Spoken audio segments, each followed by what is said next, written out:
It's an ML Sports Take brought to you by St. Bonaventure University's online Masters in Journalism and Batavia Downs Gaming. This just in, I don't trust Brandon Beane. How about that? For a lot of reasons. Do I think he's smart? Do I think he's a good, very good GM? Sure. Do I think he was great in the past at times? Yeah. James Cook, Christian Benford, Josh Allen, Taron Johnson, Gregory Rousseau. There's a couple of others. But then you have Kyrie Elam, you have Keon Coleman, you have Ed Oliver, you have bust after bust after bust, you have free agent crap. And I know you can't predict injuries, but what about a risk-reward with Von Miller, 34 years of age, gave him a bundle of money, torn ACL. Could have seen that coming. Could we have seen him closing as well coming at the end of the year and being the difference to win a Super Bowl? A little bit of a stretch. He did it in night one against his former team, the LA Rams. Oh, that Josh Palmer guy. Oh, Curtis Samuel. It just hurts a little bit. Dalton Kincaid is made of glass. He continues to overpay people on the roster. And then a very sloppy firing of Sean McDermott, probably calculated by both Terry Pegula and Brandon Beane. And then the press release by the owner, Admiral job. Good job, Colonel McDermott. Admiral McDermott, Colonel McDermott.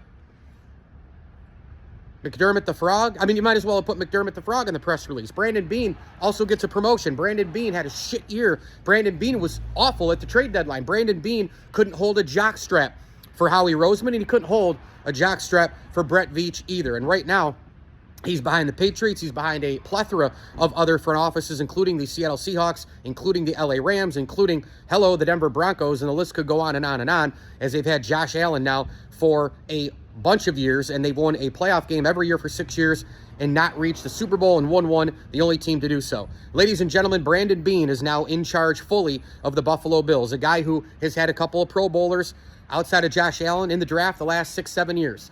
Brandon Beane is in charge of a team that he could not add to at the trade deadline for an all-world quarterback. Last year's MVP. He didn't want Jalen Waddle because he won't switch a draft year. He screws up every single first-round and second-round pick, it seems.